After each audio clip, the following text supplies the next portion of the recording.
Alors Fabien, qu'est-ce que le management pour toi?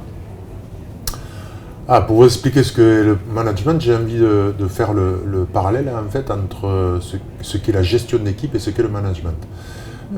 La gestion d'équipe, c'est ce que font la plupart des managers en fait dans les entreprises jusqu'à présent. Les plannings, les reporting, les entretiens, etc. C'est-à-dire c'est appliquer des procédures. Je crois que le management, ça va un peu plus loin. C'est l'étape d'après, ou l'étape au-dessus, ou l'étape en parallèle en tout cas, qu'il faudrait mettre en place et qui, pour moi, je crois, est essentielle.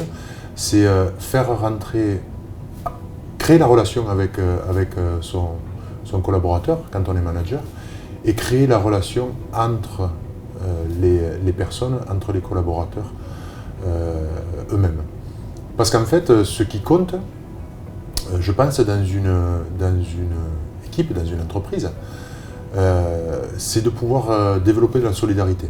Et développer de la solidarité, il y a des moyens pour le faire. Et le manager, en fait, il doit mettre en place ces moyens pour justement développer la solidarité.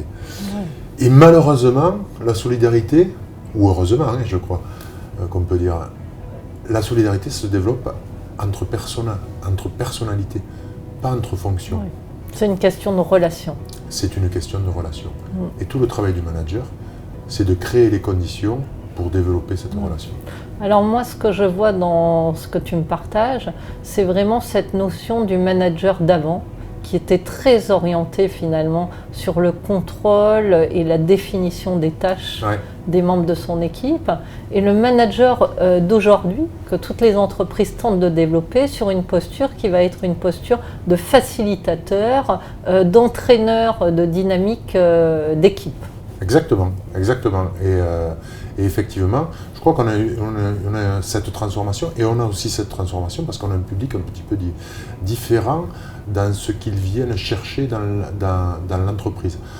Je crois que les générations avant, elles se valorisaient par le fait de pouvoir s'épanouir dans leur travail. Et elles se valorisaient par rapport à une ascension professionnelle, une valorisation dans leur entreprise. Maintenant, on se valorise parce que voilà, je crois que c'est la société qui a changé, on se valorise par les loisirs qu'on peut s'accorder. Donc la relation au travail, elle est quand même différente. Et donc il faut finalement revenir à des choses plus basiques, plus humaines, pour faire adhérer les gens à leur travail, et à travers leur propre personnalité. Trouver la bonne personnalité pour le bon poste, pour que le collaborateur puisse s'épanouir dans l'entreprise.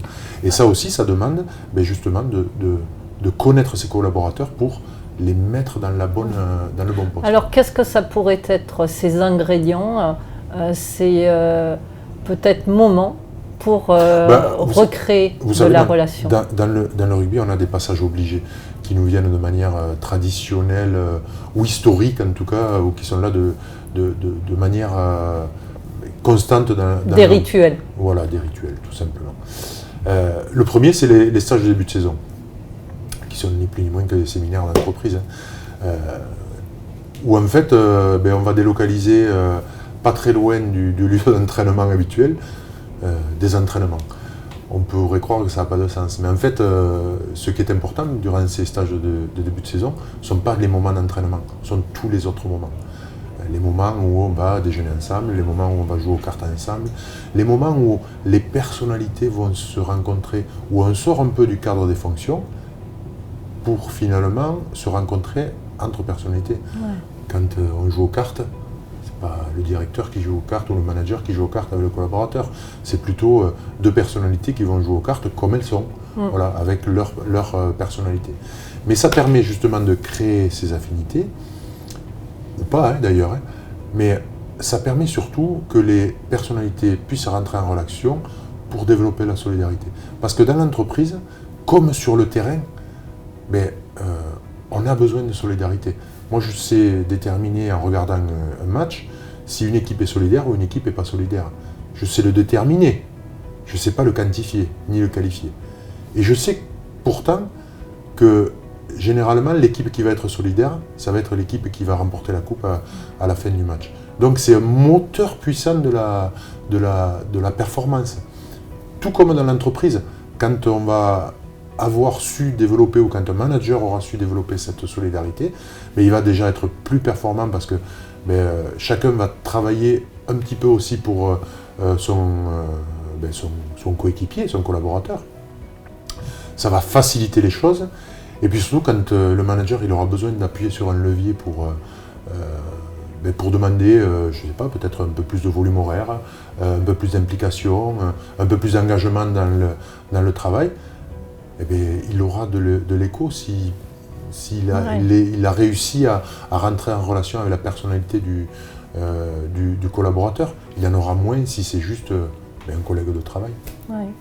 Alors, ce que je trouve très inspirant, c'est que ton témoignage remet finalement l'accent, met en évidence l'essentiel dans le rôle du manager aujourd'hui, qui est finalement de créer du lien et de s'assurer par ce lien qu'il y ait confiance, solidarité, pour assurer une dynamique d'équipe, une performance d'équipe optimale.